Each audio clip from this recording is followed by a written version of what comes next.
Many thanks for joining me today. No more politicos. This is Enterprise Television. Kingsley Bass is my name. Well, it's been a gloomy week. As a matter of fact, started last week and it's extended to this week as mourning continues and a protest, in fact, continues in Middle Belt, Nigeria, Benue State, where hundreds of residents in the state were killed last week, Friday into Saturday. But the news right now is that the president, who promised on Monday to visit Benue State on Wednesday, has since done so. As a matter of fact, the president visited hospitals where victims were being treated. He also had a town hall meeting, which was just concluded a moment ago. And this time I'm joined by Benue-based and Makurdi-based and Benue-born journalist Emmanuel Tiavia. He joins me virtually today as we talk about this particular conversation today. Emmanuel, many thanks for joining me. Thank you so much, Kingsley, for having me. Appreciate that. Well, you might want to bring Nigerians up to speed as to what's happening, in the country, in the state right now in Makurdi. There's been anticipation of the president's arrival days since the president announced that, and several reports from Makurdi shows or has it that there's been several ways the people prepared to welcome the president, who should be on a condolence visit. It appears that it's been more than a condolence visit. What can you tell me? Well, indeed, politicians must politic. So the president's intention was to come condole with us, have a town hall meeting with the stakeholders and the statesmen in the state, and of course, those who are in political space seize the opportunity to do a little bit of politicking. But the indigenes, the host community, the entire Benue state, most of us were quite willing to speak out on social media channels and on various media platforms, advocating for us to make this visit more about the victims of the genocidal attacks by armed headsmen that has been going on for decades. Of course, some banners, not some, a lot of banners were printed for 2027. Yesterday, the governor declared a public holiday and schools were closed. But this morning, even though rain fell until around midday, we discovered that children were in the rain singing and welcoming dignitaries from the airport all the way to the middle of town, which is something some of us do not appreciate. But at the end of the day, the town hall held, and we await the new body language or behavior of the security forces in helping to ensure that incidents of yellow water's nature and other natures do not occur again. Can you confirm if the president visited Yelwata, the location of this most recent? Well, as of now, he didn't visit before the town hall meeting in Government House. I don't know if right now he's taking us to Yelwata. You just called me a few minutes at the end of the speech. Maybe when I speak with some of my colleagues, especially those in the governor's press corps and a few others in the presidential press corps, I might get info as to whether they are on their way there or they have been there. But so far, no. Other functionaries like the Chief of Defense Staff, the IGP, and of course the head of the Department of State Services, visited Yelwata, but the president not so far. Let's talk about the town hall meeting. A lot was said in the build-up to that particular meeting. The gathering appears to be that major political figures, especially within the governing All Progressives Congress, are right now in Benue, in fact, Makurdi precisely, and it looks more like, for some persons, a political rally than a condolence visit. Let's talk about the gathering itself. Were there meaningful conversations had, talks that could lead to lasting peace? We know that beyond talks, there has to be work done on the field to stop this. But what can you say are some of the major talking points from that town hall that you find relevant? Well, I'm afraid to say that the local media was locked out of government house because as a journalist, you know that we all belong to the Nigerian Union of Journalists, right? If the state chapter chairperson of the NUJ was not accredited to have access to the government house, then how do we report on what exactly went on? We can only feed you with the crumbs we got from the broadcast of a few pre-selected media houses, which were not selected through the NUJ, but some of the media houses that maybe the press handlers of the governor felt they are more comfortable with. So we had to rely on them. Therefore, one can only tell you what one watched. And of course, in the next few hours, leaks will come out. Reliable sources that were present in the hall will give some of us some of the juicy bits of what happened before the live broadcast began. However, from the live broadcast that we monitored and speaking to some colleagues via WhatsApp while the event was going on, of all the speakers, the person that spoke what would believe is the mind of the people is a Totif, Professor James Ayatse, His Royal Highness, known as Bria Totif. Bria is a tiger, and the title of Totif means is the like what the Yorubas would call the Oba. But besides that, Bria he's the tiger of the Tiv nation. The attack is not just about the Tiv people. The genocide is not just about the Tiv people. The Domas, the Igede, the Tilo, the Nifon, the Abakwa, and other minorities within the North Central and, of course, the rest of Nigeria. But he, representing his nation of the Tiv people, spoke quite frankly and called a spade a spade. And assured the president that he has the support of the Tiv nation once there is a credible solution on ground to tackle the menace of these attacks and genocidal pogrom against the minorities in North Central and other parts of the country. Interesting. Again, would keep monitoring this and see what we can get out of that. Well, just confirm to me, in responding to my last question, you had talked about the accreditation process. Are you saying, and can you confirm to me, that local journalists, I'm talking the likes of yourself, your colleagues based, practicing in Benue State, Makurdi precisely, were not allowed into the venue of the town hall meeting? By the way, the town hall meeting, can you confirm to where that happened? The government house? Yes, government house. And yourself, your colleagues, local journalists there, permit me, were not permitted or accredited for that. Yes, local journalists were not allowed in. Like I said before, I didn't mince words. The chairman of the Nigerian Union of Journalists, Benjamin Bay, was not allowed access into the government house to be part of the town hall meeting with President Bola Ahmed Tinubu and all other accredited members of an NUJ that ought to be part of that event to report on the comings and goings were not allowed. They were not accredited. Some colleagues even came back after the rain, disappointed. Some had to make sacrifices to get to government house, and they were just milling around. And since it was raining, some just left. And as I speak to you, what we learned from the press handlers of the governor is that the president has his own presidential, he has his own state house correspondence chapel following him about, and that would suffice, only to discover that one or two other local channels that perhaps maybe the government feels more comfortable with were allowed to cover the event and even transmit it live. All others were shut out. Even correspondents of national dailies that are domiciled in Makurdi were not allowed to go in, and they were told that their colleagues from Abuja are coming in, so there is no need for their services, which I find very, very funny. But that is what happened. Interesting times, really.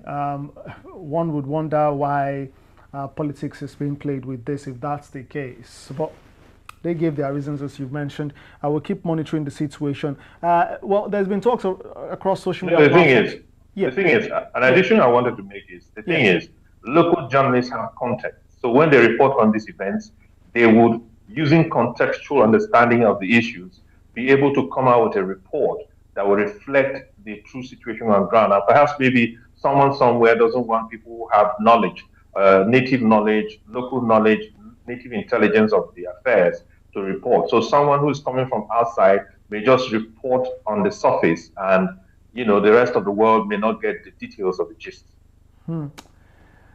Again, interesting times. But let's talk about the people, the good people of Yelwata. Before we get there, this happened. The focal point has been Yelwata this past few days, right? But these gatherings, these conversations have happened in Makurdi, the state capital, right? Supposedly, one would believe that the location in the state with the best security architecture, right? And that tells a lot about the political will to fix this. But let's talk about what happened, what we've seen across platforms, what Nigerians are debating about, and probably furious about right now, which is you've referenced.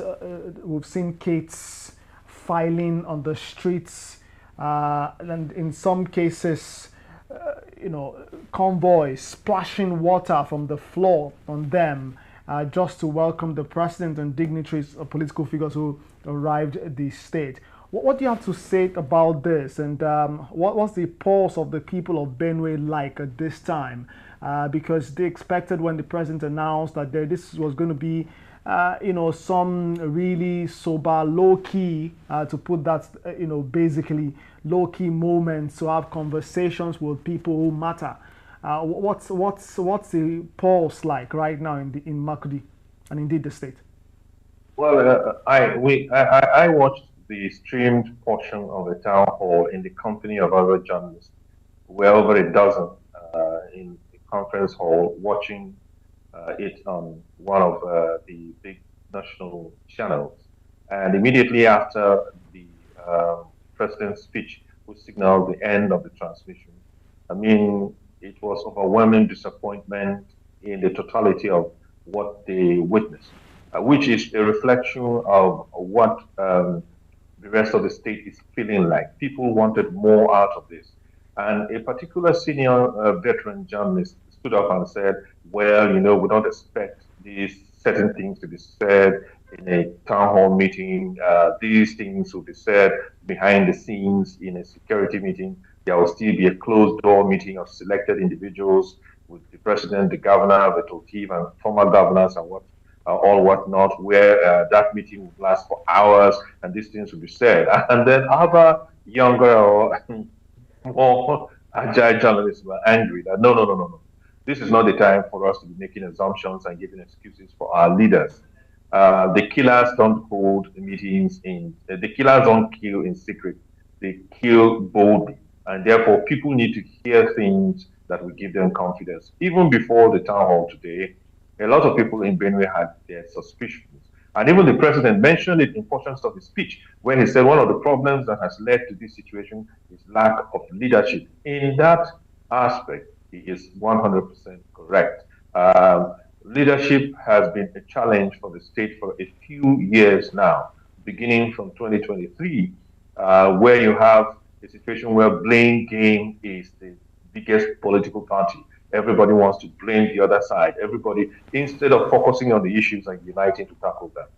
So the people are in a state of flux where, the people are basically looking for leaders they can believe in, leaders they can hang on to bring them out of this. And the president asked us, he said, look, I want to come back here and I want to come back to commission projects, to commission great things. I don't want to hear about killings in this state anymore.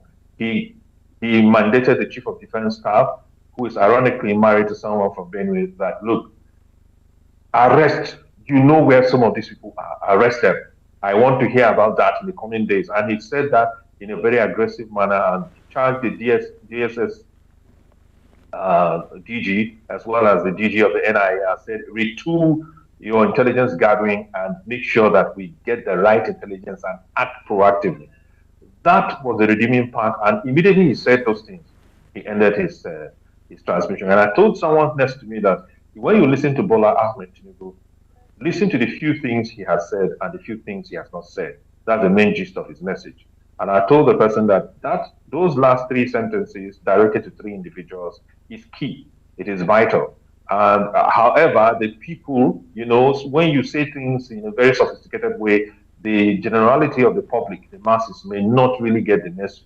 So people are still, I am sure if I go on social media now, the reactions will still be like a swashbuckling affair of criticism towards the president, who, by the way, did say in his speech that he's already bulletproof against criticism right now, that he's used to it, and that his visit was roundly criticized, meaning he sees some of these things, and the people will keep pushing until they see relief. All right. As we begin to wrap the conversation, there's been one particular, report that has made the rounds, and that's from the Chief of Defense Staff. He's been reported to have said that some military personnel have colluded with, this attackers, and that arrest will be made. Can you confirm that? What do you know as regards that as well? The SGF also came out not to argue with the Chief of Defense Staff, but said it is not completely fair to say the military are saboteurs behind these attacks. But the question here is, Kingsley, if the military has saboteurs within its ranks, who are these saboteurs working for? Who are the beneficiaries of the activities of these saboteurs? Who entice these saboteurs to sabotage? Who are these people? We all know that it is the armed headers, the headers of a particular ethnic group, who use them to fight their battles, to accomplish their agenda, who also buy apparel that makes them look like the military. So sometimes witnesses who are uneducated will tell you that it is the army that attacked Yellowwater. That may be just as a result of the fact that the attackers came dressed in military camouflage. And some of them even drive vehicles with military paintings and paraphernalia. So if you are blaming saboteurs in the military, well, fine. You are the Chief of Defense Staff. Thank God you are from the army. You are the Chief of Defense Staff. Therefore, believe, like the president said, make arrests. Arrest the military personnel that you said are saboteurs, allegedly, and let them be tried. Let us gather information from them to help us trace their sponsors, their financiers, so that we can nick this in the board. No. Well, we've got to close now. I'll let you go in just a moment. I'm getting reports that there were protests by some youth in the state as well who kept tearing down flags of the All Progressives Congress. Can you confirm that? Is that true? And maybe you say your final parting shots as we close. Hello? Yeah, did you get my question, Emmanuel? Yeah, I heard the word protest. Oh, yes. Just very quickly before we go, I've gotten reports that youths were seen protesting on the street of Makurdi as the president was in town, joined that town hall meeting, and they were tearing down flags of the All Progressives Congress. Can you confirm this? Well, I have not gotten that report, but as we were live on, a colleague tried to get my attention. I'm sure that there must be some breaking news that they want to pass across to me. Maybe they are watching whatever we are doing, and they want to help me get the information across to you, but I was not able to attend to them. But what I can tell you is that the protesters who came out on Monday, some of the leaders of the protest group, as the organizers, not the leaders, are still in police custody or in the custody of security personnel, because we can't say whether it's the police or the DSS who is actually holding them. So the youth may be protesting angrily because they want those guys to be released. Besides the fact that, like I told you, people who watched the event didn't hear certain things that they wanted beside the speech of the Toti. But as soon as I confirm, I'll get back to you to let you know what the true situation is. Man, I'd like to thank you so much for being a part of the conversation. And again, just to say that our thoughts and prayers with you and indeed the good people of Benue State, Amen. Beyond Yellowwater, Makurdi, all other local governments and communities across the state, and hope that we can put a stop to this killings, and indeed people can live in peace, attend to their farm duties, and just live their lives. Emmanuel Tiava is a journalist practicing in Makurdi, a true son of Benue State. Emmanuel, thank you so much for your time. Thank you, Kingsley. Yeah, have a fantastic one. All right, there you go. That's Homo Politicus today on Enterprise Television. We'll keep following this matter and, of course, bring you all the reports and all you need to know. Indeed, beyond prayers, beyond thoughts and prayers for the people of Benue State, we need to lend a voice to what's happening in the country and continue to hold government to account and speak truth to power to say that this must stop and that people deserve to live in peace. The welfare and protection of lives and property is the primary duty of government across tiers of government, whether federal, state, or local, and that we must, as a people, continue to hold government account and demand. Kingsley Bass is my name. Until next time, Homo Politicus, do stay safe, and God continue to bless the Federal Republic of Nigeria. Bye for now.